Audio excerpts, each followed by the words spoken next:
ये सरकार आने के बाद इसने हर इंस्टीट्यूशन पर कब्जा करने की कोशिश करी और एक ऐसा वाइस चांसलर बिठाला गया। और ये मैं आपको बता दूं, ये आरएसएस वाले भी ये भी कहीं से इंस्पायर्ड हैं वेस्टर्न वर्ल्ड से और यहूदियों से कि ये इतना बड़ा मुल्क कैसे खड़ा है, कि जामिया मिलिया पे जो हाथ डाला है, इस मुल्क की जो रूह को कब्ज करने की कोशिश की है। देखिए, जामिया मिलिया इस्लामिया एक वाहिद यूनिवर्सिटी है जिसको गांधी ने शुरू किया था, और उस वक्त के अकाबरीन ने जब ये जामिया मिलिया बनाया और गांधी जी के पास गए कि आप इसका इनॉग्रेशन करेंगे और आप सरपरस्ती करेंगे, तो गांधी जी ने उसमें जामिया मिलिया इस्लामिया जोड़ा। और ये वो इदारा है जिसमें हिंदुस्तान के जितने भी उस वक्त के अकाबरीन थे जिन्होंने मुल्क की आज़ादी के लिए कुर्बानी दी थी, वो एक इंस्टीट्यूशन क्रिएट किया था। ये सरकार आने के बाद इसने हर इंस्टीट्यूशन पर कब्जा करने की कोशिश करी। और आप देख लें कि 12 साल में कोई ऐसा इंस्टीट्यूशन नहीं बना जिसको हम कह सकें कि भाव एटॉमिक एनर्जी के लेवल का बना, आईआईटी बना, एम्स बना। जितने भी इंस्टीट्यूशंस हैं ये सब इनके आने से पहले बने। ये रोज उसको तोड़ते हैं, लेकिन सितम ये है कि अब जामिया मिलिया इस्लामिया, जिसका तस्वुर गांधी जी की क़यादत में उस वक्त के वो लोग जिन्होंने हिंदुस्तान की आज़ादी की कुर्बानी में हिस्सा किया था, कुर्बानी दी थी, उनकी रूह को तकलीफ पहुंचाने के लिए और एक ऐसा वाइस चांसलर बिठाला गया जो अपने माँ बाप को बुरा भला कह रहा मेरे अंदर मेरे माँ बाप का डीएनए नहीं है, महादेव का डीएनए। जो आदमी अपने माँ बाप के बारे में ये कह सकता है, उससे आप क्या तवक्को करेंगे। लेकिन ये बात मान लेनी चाहिए कि जब इंस्टीट्यूशंस खत्म हो जाते हैं, वो समाज खत्म हो जाता है, और यह समाज खत्म होकर रहेगा अगर ये सरकार कायम रह गई। अलीगढ़ यूनिवर्सिटी को इसी तरह से जितने इंस्टीट्यूशंस हैं ऑफ प्राइम, जितने हमारे इदारे हैं, उन सब जगह ये इस तरह के लोग रखे गए हैं जिनको हिंदुस्तान से लेना देना ही नहीं था। जाहिलों की एक बड़ी टीम तैयार की गई और इसी नमूने का एक वाइस चांसलर जामिया मिलिया इस्लामिया में बिठाला गया है, जो अपने माँ बाप को गाली दे रहा है। वो कह रहा है मेरे अंदर मेरे माँ बाप का डीएनए नहीं है, महादेव का डीएनए है।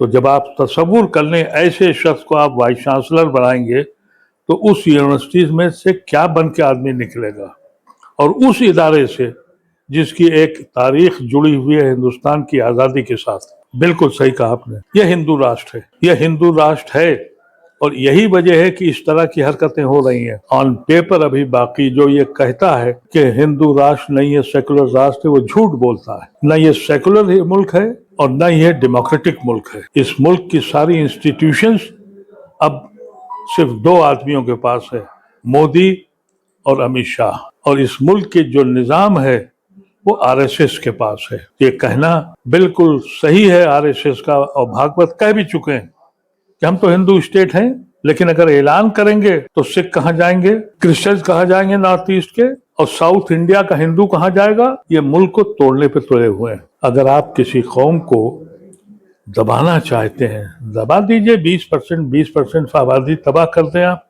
लेकिन आप खुद तबाह हो जाएंगे। ये बात अगर इनकी समझ में आ जाए, हिंदुस्तान सिर्फ इसलिए जुड़ा हुआ है कि यहाँ हर मजहब के आदमी की एक्सेप्टेंस थी, हर जबान की एक्सेप्टेंस थी, हर खाने हर कल्चर की एक्सेप्टेंस थी, और इसी वजह से हिंदुस्तान जुड़ा हुआ था। इसको सिर्फ और सिर्फ एक कौम के नाम से जोड़ने का मतलब यह है कि पूरे यूरोप की तरह इस हिंदुस्तान को तोड़ने की साजिश चल रही है।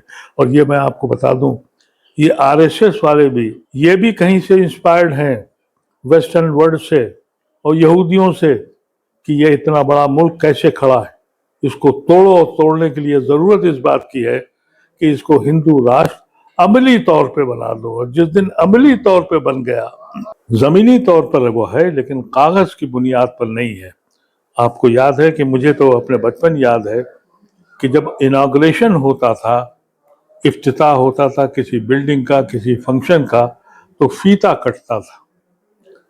फिर ये हुआ कि आरती उतरने लगी, और फिर जब पार्लियामेंट की बिल्डिंग बनने लगी तो लेट लेट के पूजा शुरू हो गई, और कहा कि साहब ये डेमोक्रेटिक कंट्री है। तो ये कहाँ का डेमोक्रेटिक कंट्री है भाई, जब आप उस मंदिर को जिसमें इंसाफ यानी सियासत का वो मंदिर जहां फैसले होते हैं वहां पे ओपनली एलानिया ये ऐलान करते हो। मैं समझता हूं कि जामिया मिलिया पे जो हाथ डाला है, इस मुल्क की रूह को कब्ज करने की कोशिश की है।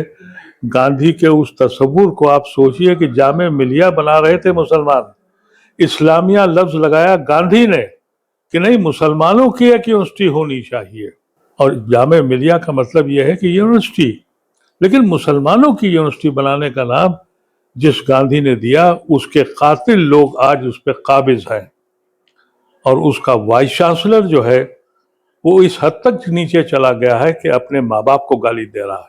देखिए, डिलिमिटेशन से को तो मिसयूज किया हर गवर्नमेंट ने। आप क्या समझते हैं कि हमारी रिप्रेजेंटेशन 50 और 60 से कम हो सकती थी?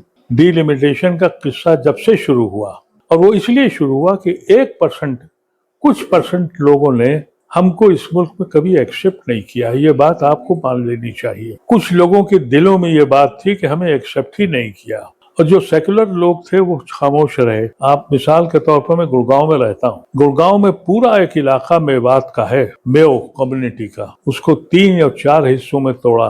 कुछ मेवात के लोग मेव जो थे वो राजस्थान भेज दिए गए, कुछ गुड़गांव में रह गए, कुछ फरीदाबाद में चले गए, यानी कोई एक पार्लियामेंट्री सीट आपको न मिलने पाए। जहां जहां भी मुसलमान अक्सरियत में है वो दलितों के साथ रिजर्व कर दी गई या किसी और के साथ रिजर्व कर दी गई। जब पार्लियामेंट में मेरे जमाने में औरतों के, खवातीन के रिजर्वेशन की बात आई थी, तो उस वक्त मैंने पार्लियामेंट में यह बात कही थी कि हमारी ज्यादातर सीटें रिजर्वेशन के नाम से बैकवर्ड और दलित के उसमें दे दी गई।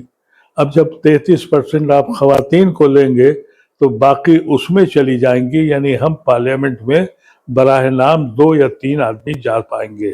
और इनकी तो नीयत ही यही है कि ये 5 लोग भी पार्लियामेंट न जाने पाए। ये डिलिमिटेशन किया ही इसीलिए जा रहा है।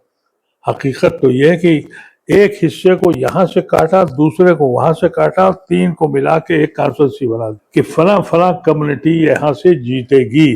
जो लोग 7 और 8% हैं उनके मेंबर ऑफ पार्लियामेंट 50 हैं, और जो 20% आबादी के लोग हैं उनके मेंबर हैं 10। डिलिमिटेशन ये वो खेल है जो जमाने से खेला जा रहा है, और अब तो बिल्कुल प्लान के तरीके खेला जाएगा कि आप दूर से पार्लियामेंट की इमारत को देखते रहें और जो फैसले चाहें वो करते रहें, आप गुलामी करते रहें।